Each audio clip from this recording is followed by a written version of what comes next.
Hey, this is Mike Swanson, WallStreetWindow.com. I got a very special guest with me today. I'm speaking with David Skarica, and we're talking just after the Federal Reserve raised interest rates today on Wednesday, September the 21st, 2022. And it was more hawkish than even we expected, Dave. It was crazy. Yeah, like I think doing 100 basis points wasn't really the hawkish thing. We don't really care about that, me and you both, because it's like the outlook and what they're going to do. And, they basically said, like, I figured that, rates would be maybe 3.75 to 4% by the end of the year, right? They're talking now like it's going to be like 4.50 or so at the end of the year. So that's essentially like another. So I figured after this 75 now, they were going to do 50 to a 75 in November and maybe just start shrinking and do 25, in December and maybe a couple 25s next year. But now they're talking like the next two rate hikes. And if you go look at the Fed's fund futures, it's almost like 100% that the next Fed rate hike, no, it's actually 62%. So 62 to 30, there's going to be 75. And then it's going to be, 425 to 450, which is the December rate hike. And then the February one is going to be 450. If there's a 50-50 chance, it's 450 to 475. So what I'm trying to say is, I thought maybe there'd be another 50 to 75 basis points after this rate hike. The market's telling you it could be another 100 to 125, by the end of the year. And I think the only thing that could stop that is if you did have, one of these, 1937, 1929, 1987, 2008 kind of September, October crashes in the market. I think that's the only way that you're not getting there. If the market kind of did what it did, say in 2000 or 2007, the year it topped, just kind of grind lower into the end of the year, you're going to get those rate hikes, like basically another 150 basis points, Yeah. So in other words, either you get the market really crashing almost, a really, really bad drop in the next month, or it's a slow grind lower until they finally get to the end of this rate hike cycle. That's what it looks like. Yeah, exactly. I think that's exactly what's happening. It's just that, like, I think when people, it's interesting to watch what's going on with psychology, is that, all year, like, and if someone, like, on top of my own newsletter, I write for something called Financial Intelligence Report, which Money News runs, which is the financial arm of Newsmax. I highly recommend it. It's only like $99 a year. And if you got a subscription, you get the old letters. And I was looking at my old articles on there, and I talked about the dollar going up and rates going up. And one of my themes just in my own newsletter and that newsletter is essentially like, look, the Fed is not the market's friend anymore. It's not like, 2000 or 2008 or 2020, when the market goes down and they come to the rescue and cut rates to zero and print money. I'm like, I think the Fed is realizing, they're not saying this in public, they're probably saying this to each other when they talk, is that, what, this last 10 years, zero interest rates, printing trillions of dollars, quantitative easing, in the end, it was a disaster, because you've got high inflation, you've got all these asset market bubbles like stock market, crypto, stupid things like NFTs, all this stuff, became like this huge bubble. Look at real estate. It's a perfect example of that bubble, that prices have come down a bit. But if you go look at a house right now in the United States, it costs something like $16,000. The median price has gone in the last 3 years from like, 300,000 to 400,000. So it costs 16,000 more for the down payment. Plus it costs like 80% more on the interest payment per year. And the house is still more expensive. So housing is unaffordable it's ever been. And I do think, as much as we say, oh, the Fed just bails out Wall Street, they're big money buddies, it's like, I think they do realize this was a huge mistake, what we did. It was okay as long as inflation was relatively low. And this whole shift where it looks like globalization is kind of, I'm not going to say collapsing, but definitely going in a different direction, where we used to get all these cheap goods and labor from India, China, Asia, that's all kind of ending. I think that masked all the money inflation that they were really creating when they were printing all this money in the last 20 years. And now that, you got issues with supply chains and obviously energy because of the whole thing going on in Russia and Ukraine. I think that you're seeing the problems with this policy. My personal opinion is that we are in a secular bear market for bonds, bull market for interest rates, meaning interest rates going up. They won't go to 10% overnight. They didn't do that in the 60s and 70s. Interest rate cycles are very long. This bull market in bonds, bear market in the actual rates, lasted almost 40 years. So we're only about 2 years into the new cycle, which will probably be a 30, 40-year cycle. So it's like, but what I think is you're never going to see the zero rates, negative rates. That's never happening again. That's over with. Like if the Fed does raise to whatever, 4 or 5%, they might cut a percent or two in the next down cycle, but you will never see zero rates again. They might do QE, but they'll be doing QE because they're forced to do QE because the government can't afford all the interest and all the debt. And they want, basically when they pay that interest to the Fed, it goes right back to the Treasury. So it's almost like they're doing that to keep the government solvent. But in terms of the interest rates, I don't ever think you're going to see, those zero and negative rates again. Well, I agree with you, but there are people that do not agree with us. And frankly, a lot of them don't because they've experienced all all the other times the market fell 20%, the Fed, changed direction. And how many times did we hear the word pivot this year? But even, and that was the rationale for the rally from June to August. But even today, when the Dow ended down 522 points, but after the initial announcement, and it was bad announcement for all the reasons you said, and the Dow dipped like 250 points, but for like 5 minutes, it managed to go in the green. It gave back the losses. In 5 minutes, there was a surge into the green because Powell said something.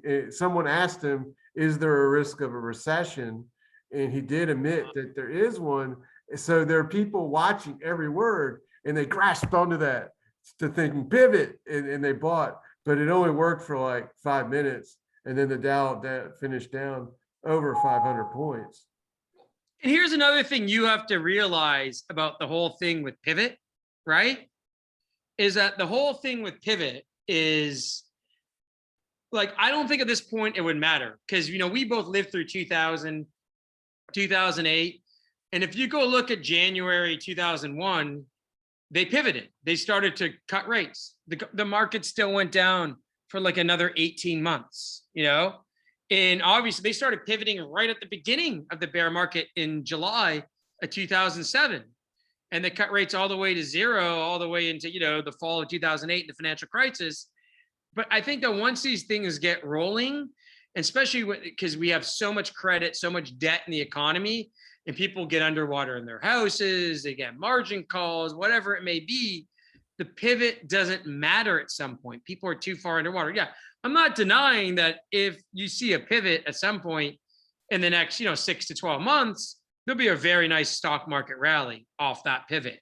But I think we're to the point, again, like 2000, 2001, or like 2007, 2008, the pivots won't matter longer term. We are still going to go much lower on the market. And here's the thing, the only thing you need to watch is this. Watch the 2-year Treasury. And I've talked about the 2-year Treasury with you on my newsletter, whatever it may be. If you go look at the 2-year Treasury, it hit, I think, 410 today, and that's the highest level in 15 years, right? And and I don't know if it finished at 410, but it hit 410 intraday right after the decision. If you go look at, again, 2000, the 2-year Treasury peaked that summer when they stopped raising interest rates, went down to the rest of 2000, and then they cut rates in 2001. Same thing in 2007.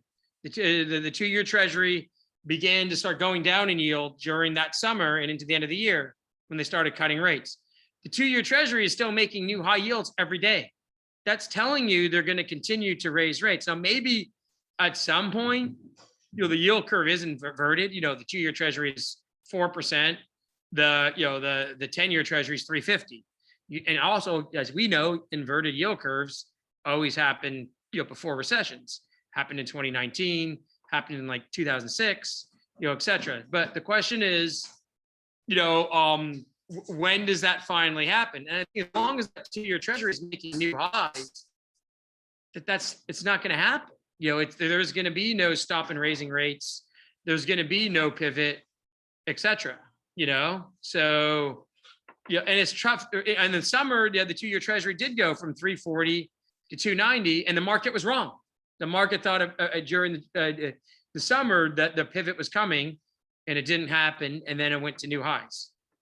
Well, one interesting thing about the action today is that when the market did go green there briefly for a few minutes, gold actually went up more on a percentage basis. And then gold actually managed to finish the day up just slightly. So it outperformed today, and that's kind of interesting. Well, I think the thing with gold is, okay, we all know the first thing that's positive for gold is that yesterday the Wall Street Journal ran like a cover article on like gold not being in a good hedge anymore, not working anymore. I remember in 2001, the Financial Times in April 2001 ran an article kind of saying like the death of gold.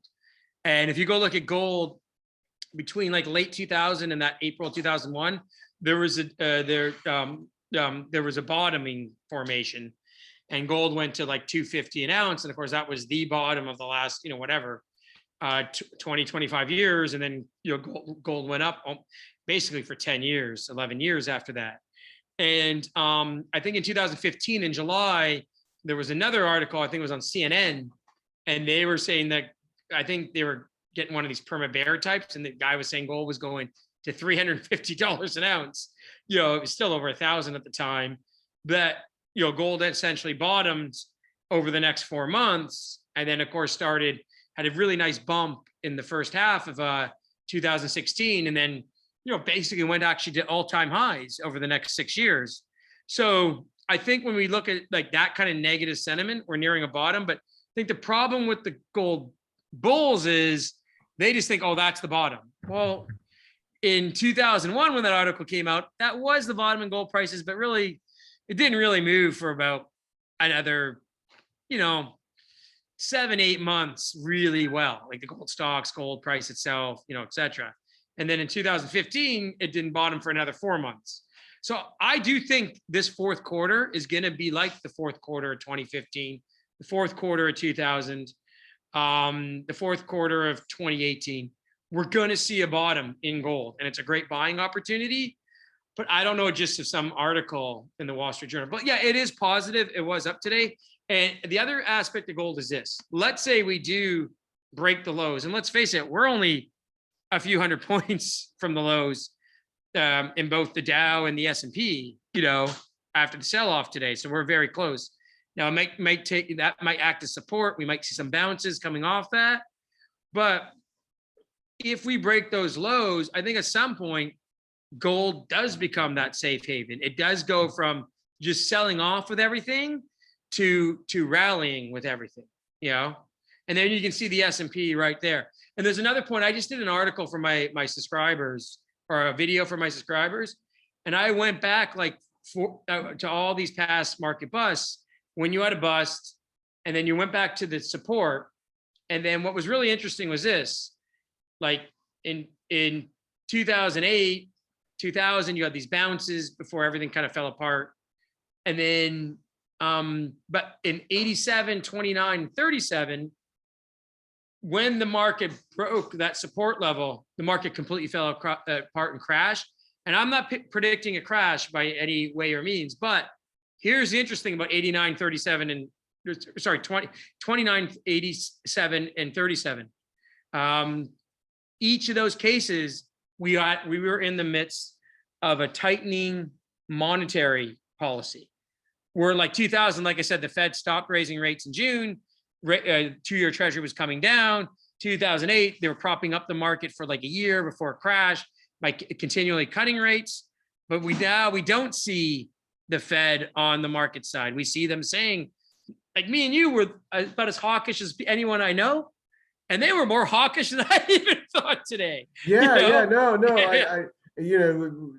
I believe the Fed fund futures are fairly accurate, and they were projecting, like 4.25 by the spring, and that would be the end. Well, they today is pushed that, as you were saying, earlier, but to the end of this year. So, but one thing about what the Fed said today, they create these so-called dot plot projections, and they were predicting that once they get interest rates up to like, 4.5 or 4.75 or so, that they're going to stop and do nothing next year and then cut in 2024.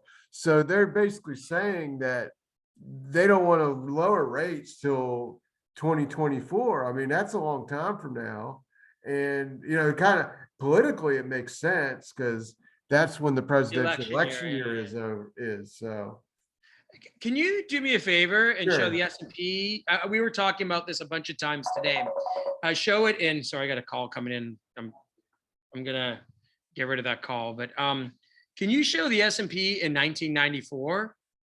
Because this is my theory, and then Yeah, also sure. show the 2-year Treasury or the IRX, which is the 30-day T-bill.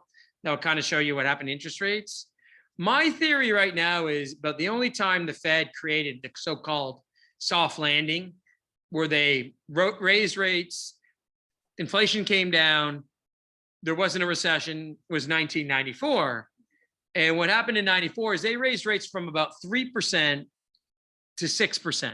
So up 300 basis points. Now they've done 300 basis points from zero, right?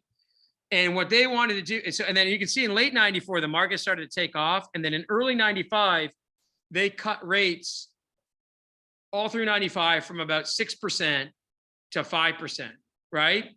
The market took off. That was the beginning of the late 90s boom, the Goldilocks economy, the dot-com bubble, all that stuff. And I think that's what they want to do now. They want to get rates up in that 4 to 5% range.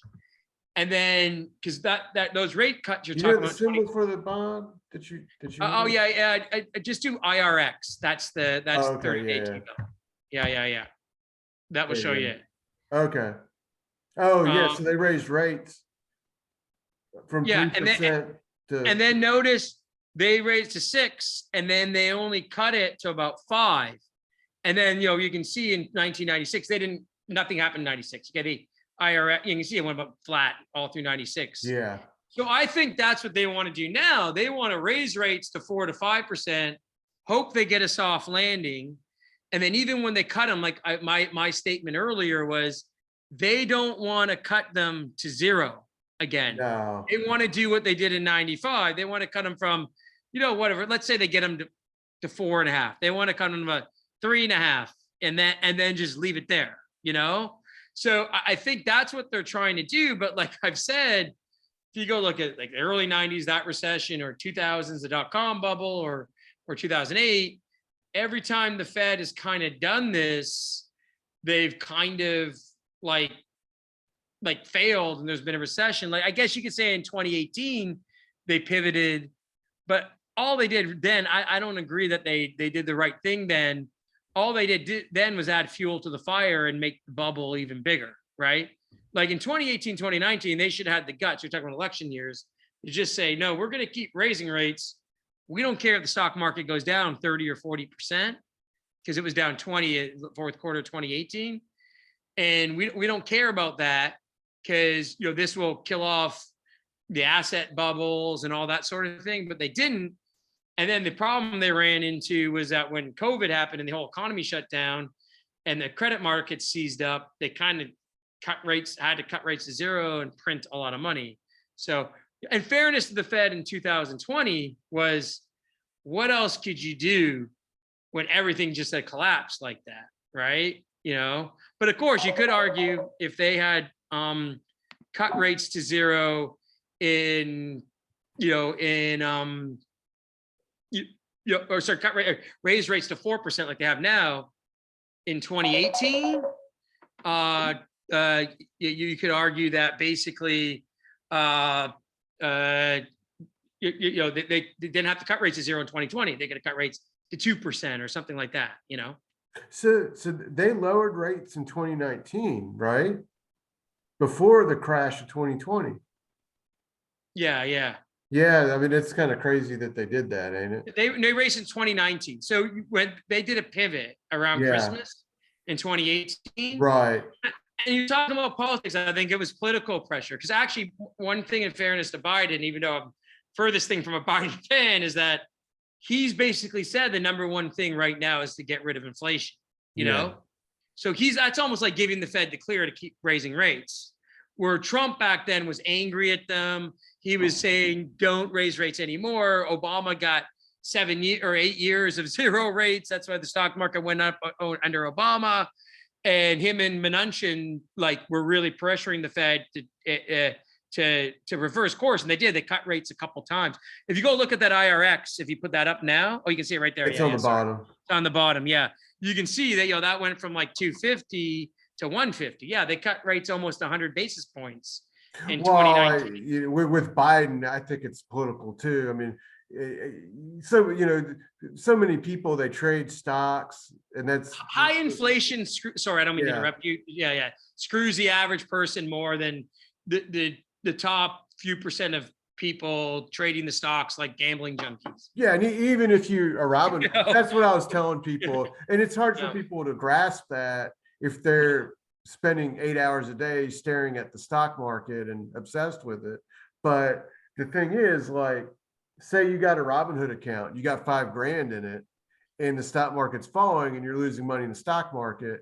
Well, even if you are losing money in the stock market, the inflation is hurting you more, because you're experiencing that when you buy gas, do anything, so that's what I was telling the person, that the poll numbers of Biden, when they were really falling really hard, really fast, it was when it was in September of 2021, and it was when the inflation, continued to go up when they claimed it was transitory, right? And then it just gotten worse and worse and worse. Yeah, and I agree with you, and I think that's the thing that people are failing to admit. And then also, I'm not going to talk about like some conspiracy theory where the elites control everything or something. But if you look at the Fed officials restricted their ability to own equities last year, and they're talking about passing something similar in the Congress. I don't know if it'll pass or not, or what the dimensions of that will be, but it's well, if these people are restricting themselves from owning equities, it's almost like they're going to care less about what the stock market does. Yeah, especially the Federal Reserve people. They timed that decision perfectly. They got out at the top. They did. They literally did. They literally did. So, I don't want to get into all that, but there is a lot of truth to that. So, anyhow, so, but actually, can you get a long-term chart going back 40 years, go back to 1980? There's just something I want to show you about that IRX chart. It's more the IRX chart at the bottom that's more important, but actually it's good to have equities. Well, this just goes back to. No, I think you can type in 1980. Type in 1980. Okay. I didn't know that. Yeah, I do that all the time. I didn't know that. Can you go to the 70s? No, I think it only goes back to 80 for some. You can try 75, but it'll only go back to 80. Some people can. I've seen some. I don't know how they do it. But so you can see this huge, this huge run. But notice that also coincided with this huge downtrend in interest rates since 1980. Yeah, it did. It really did. Right? Yeah. And notice that in 2022, for the first time in 42 years, we have now seen this cycle have higher interest rates than the last cycle. In 2000, they got about to where they were in 94. but now you can actually see it was kind of like a double top. But here you can actually see that we have now gone through the prior cycle's high. And that's why I think we're starting the secular bear market in bonds. And one thing that funded this whole move in the S&P, from under 100 to almost 5,000 was basically cheap money. And that is now over with. Yeah, that's a fantastic point. It's very clear, when we look at this chart, what you're talking about. Yeah, actually, that's good too, because I've actually never done that chart. I'll show the chart of, the T-bill or the 2-year treasury going back 40 years and then the S&P 40 years. But I've never done it like this, where they're on top of each other and you can just basically see it, and go look, like if you turn that chart upside down where we were in 81 and interest rates, you see these little like blips higher, like 84, 87, 88, 89. And those little blips higher were usually in stock market corrections or bear markets. Well, now it's probably going to be the opposite, where interest rates are longer term are headed higher and stock prices won't go anywhere. And, when the interest rates do have the little rally, or bonds have rallies, interest rates go down, that's probably when you'll get your little bull markets. And then, they'll get the bear markets when they go down. And by the way, it doesn't mean that the market has to crash and go down 90% like 1929 to 32. But like, if you look back at the 70s, I think I'll try you won't see it works. I've done that. I've tried to do that. Yeah, you're right. Yeah. So, but if you go back to the 70s, what you see is that the market was in a huge trading range in the 70s, but inflation eroded the value by about 3/4 from 1966 to 1982. So that's kind of what I see happening is we may not go to 1,500 or 1,000 on the S&P, but what will happen is you could be in a big trading range between, 2,000, 2,500, and the recent highs 4,800, and then, but in real terms, it's going down. And by the way, that happened a bit from 2000 to 2009. Yeah, If you adjust that 2009 low for inflation, you were really like 60, 70% below the 2000 top. Well, let's take a look what gold did in comparison. Well, see, that's the interesting fact. If you think we're in this era, you think the 2020s is basically going to be like the 2000s were or the 70s were. Yeah. Well, that's going to mean that gold will probably go to, whatever, like 10,000, Yeah, 20,000. 10,000. Yeah. Yeah. And the stock market will basically be flat. And of course, the ultimate ratio for the ultimate peak in gold and bottom of the stock market is basically the Dow equaling the gold. That happened in 1932 when they were both 35. And then that happened in 1980 when they were about 1-to-1. And in 2011, we didn't quite get there. But in 2011, the gold ratio, you can see it got to around like 6-to-1, which is the lowest it had been, since the mid 80s, or the gold, yes, the ratio, like you said, is 0.17 or 0.18. Yeah. That was the high. Yeah, gold had been the highest, had been compared to the S&P since the mid 80s in 2011. See, the way I see it is gold started this huge bull market in 2000. I know it doesn't feel that way because the stocks have gotten killed. Right. It's been killed. And then this is kind of like a 10-year consolidation. Right. And then the next move is probably the move that takes you to 1-to-1 or whatever. Yeah. And to me, it looks like gold could fall more over the next couple of months with the stock market, but fall less and then break away from it to the upside. That's, I think if you watch again that IRX or you watch the 2-year treasury and you watch those rates, if they start to kind of roll over and come down in anticipation that the Fed is actually going to do a real pivot, or just even flatten out, that's I think when gold will start to go higher. I think that's really when gold will go higher. And by the way, there have been short-term periods. Usually there's a bull market everywhere. If it's tech stocks or risk assets or gold, when it goes up contrary to the market. But to me right now, I think we're like in the 2000, 2008, 2020 periods where gold went down, the stock market went down, everything went down, maybe except for, you can say, the dollar, right? And if you go look at the dollar, this is where like I disagree with the Peter Schiffs or the people that are just always bearish on the dollar, bullish on gold, bullish on commodities, is that, I got bullish on the dollar earlier in the year because I could see the Fed was going to start raising rates more.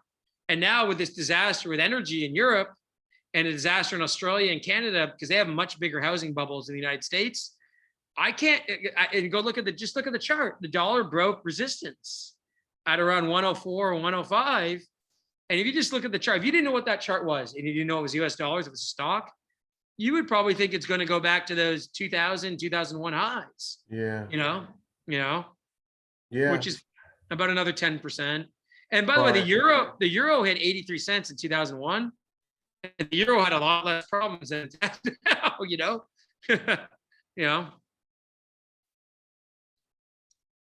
Actually, and the last chart you can do before we stop here. Yeah, sure. Another major factor in the US dollar going up is that you put the yen up. I don't know what the ticker is, for the yen. I don't think they just call it the yen. It's like, just type up there, you'll see it if you can get the similar chart. Yeah, XDN, or XJY. There it is. And see, to me, again, we broke the support on the yen. This is the opposite way because the yen is like 140, but that's fine. Don't worry about that. And it looks like now we're at those other lows. What happens if we break those support, that 65, 70 where we're at now? It just looks like the yen might go back to where it was in the early 80s. And Japan has like 300% of GDP debt. They can't raise rates because the debt is too high. Their inflation is picking up there. Japan just said inflation at 3%, which is like a 30-year high, but we all know it's probably a lot higher there, especially because in Japan has to import gas, metal, aluminum, steel, all that stuff. So like Japan really looks to me, that's the country where this whole thing of quantitative easing, buying bonds, keeping interest rates low, it's just going to fail. It's going to be obvious that you can't do this. And in a way, they'll help Europe, they'll help the United States, Canada, Australia, all these countries, because they'll realize we just can't have this crazy debt and 0.25% interest rates because in the end, it won't work. Well, when you talk about the yen and we look at the yen, that makes me believe that it could be that at the moment, there's only one investment worse than Bitcoin, and that's the Japanese yen. I can't disagree with that. No, but what's the? I don't disagree with that. But what's the? No, it's a very difficult market. What is? They both can definitely go down 50% from here. But, and by the way, here's the thing about Bitcoin. If we do talk about it quickly, what's hilarious to me? Okay, gold has not done well, right? But also gold hasn't really crashed. It's down whatever, 15%, from the highs, and down a little bit year over year. But it's like all these people that thought Bitcoin was a hedge against inflation. All Bitcoin was an extraction of the bubble. NASDAQ stocks, tech stocks, meme stocks, NFTs. All Bitcoin was just that. All it did was it went up with the NASDAQ and all the risk assets, and now it goes down with it, Right. No, maybe when the Fed finally does start cutting rates, whatever it is next year, 2014, wherever Bitcoin bottoms, it'll probably rally. But it's like, I think one thing this should show, and look at that 2018 we showed you with that little correction or whatever, that mini bear market, if you want to call it. Bitcoin went down 80% when the Fed raised rates, right? Bitcoin will not protect you in a bear market. It's a risk on asset, So that's all I got to say about it. And like, if longer term we get stagflation the next 10 years and the stock market does nothing, I'm willing to bet gold will do a lot better than Bitcoin because you won't have that frenzy. And look at how many people Bitcoin is destroying. MicroStrategy and the El Salvador government. Do you want to be part of something that's destroying people's lives Well, you said gold being a good investment. I would also tell people, look, that they should invest in themselves and doing better by getting your stuff, going to your website, getting your pay subscription service. So how can they do that? What do you provide people? If you go to addictedtoprofits.net, I have a premium service, which we have a couple of updates a week. I'm doing these big macro videos. I'll have another couple up this week. On long-term trends from everything from gold, oil and gas, interest rates, the market. And it's $35 for the first month, and then renewal is $70 a month after that. And then also I have an elite service where it's like 2 payments. First payment's $1,000, and you get that premium service, the same one I'm talking about, for your lifetime. And the elite service is like daily updates, trading updates. You either via WhatsApp or Discord, I do updates, or email, whatever you prefer.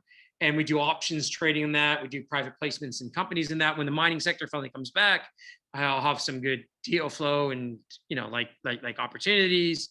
So it's like, those are the 2 services. So I just did a great update, what I think is a great update yesterday, on what I talked about, like these different kind of declines in the stock market, and like how it could play out. Like, if we is it like 2000 and we bounce off the lows and break down? Is it like these other crashes?